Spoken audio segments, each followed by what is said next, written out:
Up my grill.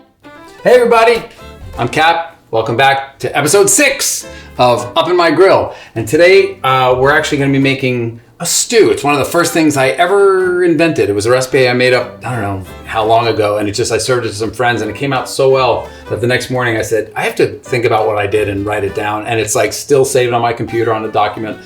And I call it Blissful Pork Stew.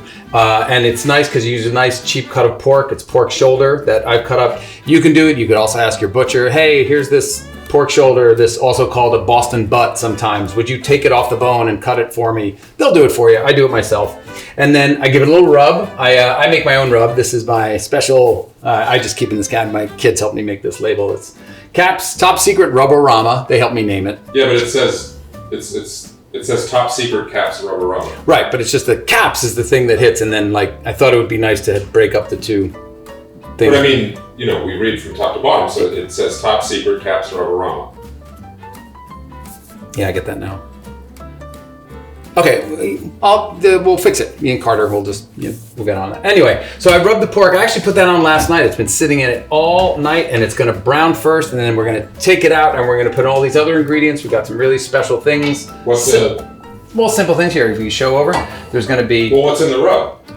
Oh, I can't tell you. But this is a cooking show. Yeah, I know, but it's my rub. I mean, hold on a second. Oh, shoot. Jake was supposed to come by today. He's not going to make it. All right, we'll deal with that later. Shit, I have a co-pilot. Anyway, sorry, the rub. Basically, rubs, there's always salt, there's pepper, there's paprika, there's sometimes brown sugar with barbecue, there's cumin, and you could look up online great rubs for pork, great rubs for ribs, and everybody's going to have an opinion, and there's some basic things in each one of them. So what's in Caps? Some of those things I said. I'll think about whether it's top secret. It's just like it's my recipe. I don't want other people. I'm not entering competitions. I just want my stuff to be my stuff. Anyway, moving on. After you do that, there's some basic ingredients. There's going to be some bacon in there, and in the bacon fat, we're going to do some shallots, some celery, a little bit of garlic, and then the pork is going to simmer slowly in tomatoes and a little bit of chicken stock. And that's basically it. So that's where our raw materials are. Let's get started. And I'm going to figure out what I'm going to do for a guest. No, don't worry about it. Don't worry about it. I'll think of something. We were up. All right, so we're browning the pork in batches. These are bigger chunks because you can cut them in smaller chunks, bite size if you want, but it's fine. They're going to slow cook, and eventually it's going to be so tender it'll just fall apart, and you can give everybody one big piece in their dish. Anyway, you just want a nice brown, caramelize it. It brings a lot of flavor to it. These are the last few pieces browning in here, but that's it. We're just going to take the pork out, and after it's browned, and we're going to put in, I've cut up some of my ingredients here. I've got a couple of pieces of bacon that I've cut into small pieces. That's going to go in there. A little extra fat and flavor. All the flavor in these things comes from fat. Pork fat, bacon fat, olive oil, butter. They're all great. And then in that, we're going to saute a couple stalks of celery that have been chopped roughly. Oh, there's a nice crusty brown on that one.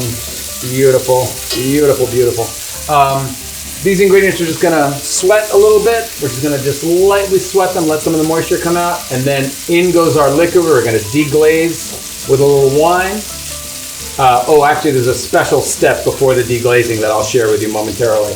And there's some chicken stock and some tomatoes. And then we're just going to let this thing simmer low and slow for a good long time. How long? Hour and a half? 2 hours? But I gotta be here for an hour and a half? Play a game. I don't know. Maybe we can plan the next episode. I got a game for you. It's called Cook It Faster. Okay, so this step, I always call this rustifying. I don't know why. I do it if I'm making a long cooking Sunday sauce with pasta too. Put some tomato paste in. I've got all the other ingredients in there. I got the shallots working. And I don't want a wooden spoon for this. I got the shallots working and the celery. And I even just put in a couple cloves of garlic that I chopped up. And I'm stirring some tomato paste through. And I'm just gonna let the tomato paste cook a little bit. I feel like I'm saying tomato paste. Tomato paste.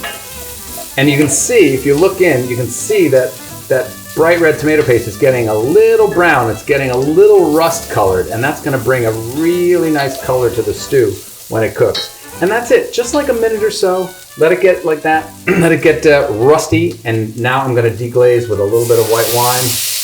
Turn the temperature down a little bit while I do this.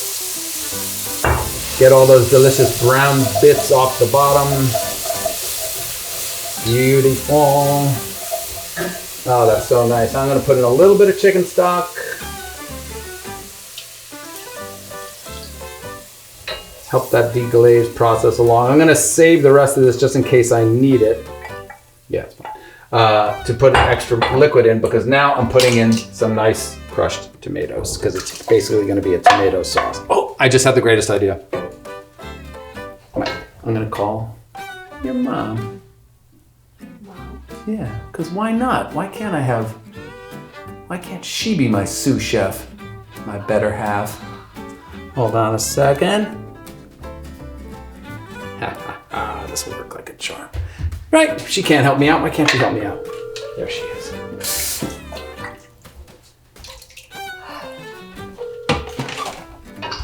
Hi, babe. Hey, sweetie, how are you? What's up? Hey, I'm working on an episode of the show today, and Jake couldn't make it. Oh, I'm sorry. Oh, thanks. Anyway, he was going to be here. He was going to help out and everything, and I thought, I don't know, it'd just be nice. Maybe you would like to be my co-pilot, my sous chef, while I'm making this pork stew. And you could do it. Babe, I'm right in the middle of work. Well, I mean, you just keep you on speaker, and you can just stay with me. Oh, yeah, okay. Yeah. So I don't know. So what do you need me to do exactly?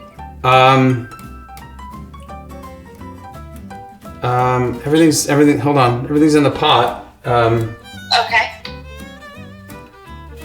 What do you do once it's in the pot? I gotta let it come to a boil, then it's gonna simmer for a little while. Oh, great. For how long?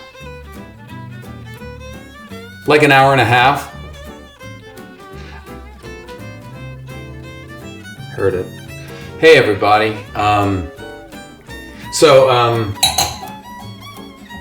I totally underestimated the simmer time for the stew. For Up on My Grill, I know we like to try and get things done a little faster, and this definitely needs a good couple hours to simmer so the meat gets really tender. So it's just me and Scoot here now. Rebecca had to go, Bob had to go, but he left me all set up with a shot here so I could just do this. The stew's simmering. It's lovely. It's beautiful. I hope you can. I don't know. It's. And you know what? I'll send Bob a nice beauty shot of it that he could put in. And anyway, thanks again for being here for our Blissful Pork Stew. I'm gonna serve it with some nice crusty bread. And cheers to you. Food brings us together. And I'll see you next time. Damn! Wait a minute. Son of a. I got it. It's this one. It's this one.